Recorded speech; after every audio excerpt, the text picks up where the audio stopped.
నమస్తే. శ్రీ గురుభ్యో నమ. శ్రీమాత్రే నమ. శ్రీమాత శ్రీ మహారాజ్ని శ్రీమత్ సింహాసనేశ్వరి చిదగ్నికుండ సంభూత దేవకార్య సమర్జిత ఉచిద్భాను సహస్రాభ చతుర్భావ సమన్విత రాగస్వరూప షాఢ్య క్రోధాకారాంక్షోజ్వల శ్రీమాత్రే నమ. మనకి తప్పనిసరిగా గ్రహాలు అనేటువంటివి చలనంలోనే ఉంటాయి కాబట్టి గ్రహ మార్పు జరుగుతూనే ఉంటుంది. కొన్ని గ్రహాలు తొందరగా మారుతూ ఉంటాయి, కొన్ని గ్రహాలు చాలా నెమ్మదిగా మారుతూ ఉంటాయి, కొన్ని గ్రహాలు మధ్యమంగా మారుతూ ఉంటాయి. అలాంటి గ్రహాల్లో కుజుడు 45 రోజులకు ఒక్కసారి ఒక రాశి నుండి ఇంకో రాశిలోకి మారుతూ ఉంటాడు. మరి కుజుడు మారినప్పుడు ఇబ్బందులు ఉంటాయా, లాభాలు జరుగుతాయా అంటే ద్వాదశ రాశుల్లో కొన్ని రాశులకి మంచిది జరగడం, కొన్ని రాశులకి ఇబ్బంది కలగడం అనేటువంటిది సహజ సిద్ధం. ఏ గ్రహం ఎటు జరిగినా కూడా కొన్ని రాశులకు మంచి, కొన్ని రాశులకు చెడు, కొన్ని రాశులకు మధ్యమంగా ఉండడం అనేటువంటిది ముఖ్యమైనటువంటిది. ఆ రకంగా చూస్తే మరి ముందుగా కుజుడు సంచారం వల్ల మరి ఏ రాశులు లబ్ధి పొందుతాయి ఏంటి అన్నది పక్కన పెడితే అసలు కుజుడి లక్షణాలు కనుక చేసుకుంటే కుజుడికి కోపం, గొడవ, ఒక రకమైనటువంటి వీరత్వం, సైన్యాధిపతి అంటూ ఉంటాం సహజంగానే. ఆ లక్షణాలన్నీ ఉంటాయి. కుజుడు బాగుంటే ఇవన్నీ బాగుంటాయి, మంచి ఉద్యోగాలు సైన్యంలో ఇట్లా ఉంటాయి. అలా కాకుండా ఉంటే కొన్ని యాక్సిడెంట్స్ ఇలాంటివన్నీ జరిగేటువంటి పరిస్థితి ఉంటుంది. అయితే వీటిని ఈ దృష్టిలో కనుక చూసినట్టయితే మరి కుజుడు బాగా లేకుండా ఉండేటట్టు, అంటే మనం చాలా వరకు కుజుడు అనగానే మనం ఎంతసేపు కుజదోషం ఇక్కడి వరకే చూస్తూ ఉంటాం. కుజదోషం వేరు, అది ఉన్నటువంటి గ్రహాల స్థితిని బట్టి. అలా కాకుండా కుజుడు ఈ సంచారం మూలంగా ఒక్కొక్క రాశిలోకి వెళుతూ ఉన్నప్పుడు జరిగేటువంటి పరిస్థితి. అలా చూస్తే కనుక మకర రాశిలో నుండి మళ్ళీ ఆయన ఇంకో రాశిలోకి, కుంభరాశిలోకి వెళ్ళాలి అంటే 45 రోజులు ఇక్కడ ఉంటాడు. ఈ 45 రోజుల కాలంలో మిగతా గ్రహాల వారికి, మిగతా రాశుల వారికి ఎలా ఉంటుంది అన్నది మనం చెప్పుకునేటువంటి ప్రయత్నం చేద్దాం. అయితే ఒకటి, కుజుడు బాగున్నప్పుడు భూముల విషయంలో వీటిలో బాగా కలిసి వస్తుంది అంటారు. రియల్ ఎస్టేట్ విషయాల్లో బాగా వస్తుంది. ఒకవేళ యోగించకపోతే, ఒకవేళ బాగా లేకపోతే వీటి వల్ల నష్టం వస్తుంది. కాబట్టి ఈ విషయంలో మనం జాగ్రత్త తీసుకోవడం కోసమే మనం చేసేటువంటి ప్రయత్నము కుజ సంచారం ఎక్కడెక్కడ ఉంటే ఎవరికి ఎలా ఉంటుంది అని చెప్పుకునేటువంటి ప్రయత్నం మనం చేస్తామన్నమాట. అయితే మొదటి 14 రోజులు తర్వాత అంటే మకరం నుండి కుంభంలోకి వెళ్ళినప్పుడు వేరుగా ఉంటుంది. కాబట్టి మొదటి 14 రోజులు ఎలా ఉంటుంది, తర్వాత ఎలా ఉంటుంది అంటే మకర రాశిలో ఉన్నటువంటి వాడు ఫిబ్రవరిలో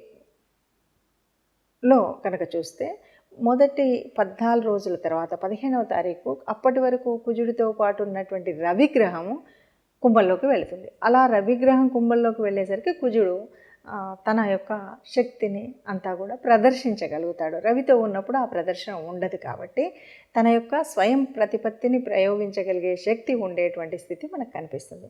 కాబట్టి కుజగ్రహం ఈ 45 రోజుల వల్ల మిగతా ద్వాదశ రాశుల వారికి ఎలా ఉంటుందో చూద్దాం. ఇంకా తదుపరి రాశి మకర రాశి. మకర రాశి వారికి ఎలా ఉంటుంది అంటే అన్ని రకాలైనటువంటి వృద్ధి జరుగుతుంది. ఎందుకంటే రాశిలో ఉన్నటువంటి వాడు కుజుడు సైన్యాధిపతి అయినప్పటికీ కూడా ఉచ్చలో ఉన్నాడు కాబట్టి, రాశిలో ఉచ్చలో ఉన్నటువంటి స్థితి ఉంది కాబట్టి అన్ని లాభం. ముఖ్యంగా ధనానికి సంబంధించినటువంటి విషయంలో చక్కటి ఆర్థిక వ్యవస్థ బాగా వృద్ధి చెందుతుంది. మనం ఏది చేయాలనుకున్నా చేయగలిగే, అంటే తనుభావంలో ఉన్నప్పుడు ఏమంటే ఈ కమాండింగ్ కెపాసిటీ ఏదైతే ఉందో అది బాగా డెవలప్ అవుతుంది, వృద్ధి అవుతుంది. కుజుడు అంటేనే ఎవరికైనా ఒకరిని శాసించగలిగి, ఒకరికి పని చెప్పగలిగి, ఒకరిని తను అజమాయిషి చెలాయించేటువంటి పరిస్థితి ఉంటుంది. కాబట్టి ఇవన్నీ కూడా మకర రాశి వారికి కనిపిస్తూ ఉంటాయి, చక్కగా ఉంటుంది అని చెప్పచ్చు. మరి ఇప్పటి వరకు చెప్పుకున్నటువంటి దాంట్లో మీరు చూడగానే ఇది భయపడిపోయి అయ్యో కుజుడు బాగలేదు, ఈ 45 రోజులకు నాకు నష్టం అని కుజుడు అనుగ్రహం లేనటువంటి వాళ్ళు కానీ, కుజుడు తన నీచ స్థానంలో ఉన్నటువంటి రాశుల వారు కానీ అనుకోవడానికి వీల్లేదు.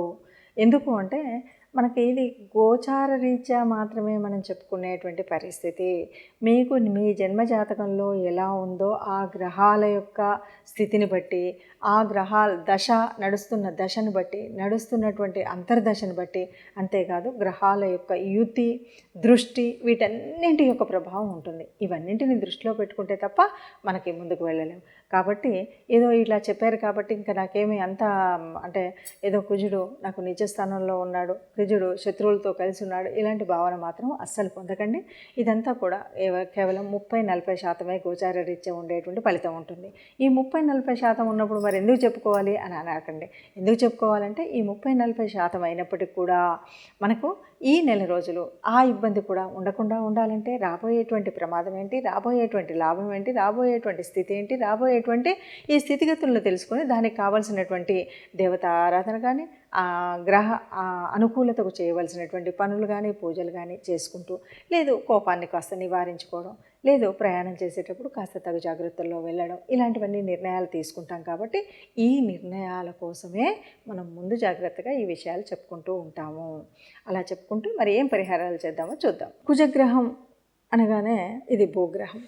ముఖ్యంగా కుజగ్రహ దోషాలు ఉన్నప్పుడు మనం మంగళవారాలు పూజ చేయడము, అలాగే కుజుడికి అధిపతి అయినటువంటి వాడు మరి సుబ్రహ్మణ్య స్వామిని ఆరాధించడం, ఇవి చేస్తాం. గ్రహాలు అంటే కుజుడు మనకు యోగించకపోని ఈ 45 రోజుల కాలం కనుక మనం సుబ్రహ్మణ్య స్వామి ఆరాధన చేసిన, ఏదైనా సరే ఎవరికైనా దానం ధర్మం చేసేటప్పుడు కందిపప్పు ఇలాంటివి దానం చేసిన, ఎర్రటి వస్త్రాలు దానం చేసినా మనకు అనుకున్నటువంటి ఫలితం ఉంటుంది.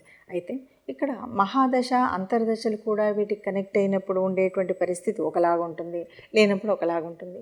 అలాగే ఇప్పుడు మనం చెప్తున్నటువంటి దానికి త్రికోణాధిపత్యం ఏదైనా వచ్చినట్టయితే వేరేలాగా ఉంటుంది. అంటే 159 లాట్స్లో కనుక కుజుడు ఉన్నప్పుడు మంచి చేస్తాడు. ఆ మంచి చేసేటువంటి పరిస్థితి వేరేలాగా ఉంటుంది. ఈ మంచి చేసినప్పుడు కుజుడు అనగానే భూమికి సంబంధించినటువంటి వాడు, మంచి అంటే ఏదైనా డిసిప్లిన్కి సంబంధించినటువంటి కొన్ని ఉద్యోగాలు ఉంటాయి, అంటే రక్షణ విభాగానికి సంబంధించినటువంటి ఇటువంటి వాటిలో ఉన్నటువంటి వాటిలో ఎప్పటికే ఉన్నట్టయితే మంచి ఉపయోగాలు ఉంటాయి, మంచి వృద్ధి ఉంటుంది. అలా కాకుండా ఇప్పుడే తెచ్చుకోవాలి అన్నటువంటి వాళ్ళకి ప్రయత్నాన్ని చేస్తే కనుక మంచి ఫలితం ఉంటుంది. అలాగే భూముల వల్ల రియల్ ఎస్టేట్ వల్ల మంచిగా కలిసి వచ్చేటువంటి పరిస్థితి ఉంటుంది. అలా కాకుండా ఉన్నట్టయితే కొద్దిగా గొడవలు గోళ్ళు, చిన్న పని చేసినా కూడా ఏదో ఒక దెబ్బ తగిలించుకోవడం ఇలాంటివి కూడా ఉంటాయి. కాబట్టి ఇక్కడ మనం చేయవలసినటువంటిది ఏమిటి అంటే, ఇప్పటి వరకు విన్నటువంటి దాని మూలంగా మనకు అనుకూలించేటువంటి గ్రహం అయినా కాకుండా తప్పనిసరిగా గ్రహ అనుగ్రహం పొందాలి. కాబట్టి కుజ ఆరాధన ప్రతి మంగళవారం తప్పనిసరిగా సుబ్రహ్మణ్య స్వామిని ఆరాధించడం, అలాగే మనకు తోచినంత వీలైనంత ఏదైనా పేదవాళ్ళకి దానం చేయడం అనేటువంటిది, ముఖ్యంగా కందిపంపుకు సంబంధించినటువంటిది. అది కాదు, ఇదేది కాలేదు అంటే కనీసం మనం గోశాలకు వెళ్ళి గోశాలలో గోమాతకి గోగ్రాసం ఇవ్వడం లాంటివి చేసినట్టయితే మనకు ఈ గ్రహం వల్ల వచ్చేటువంటి అననుకూలత ఏదైనా ఉంటే పోతుంది. శుభంగా అనుకూలత వల్ల వచ్చేటువంటి శుభ ఫలితాలు మాత్రమే వస్తాయి. ఇది దృష్టిలో పెట్టుకొని అందరం కూడా ఈ కుజ అనుగ్రహం పొందడం కోసం ప్రయత్నం చేద్దాం. నమస్తే.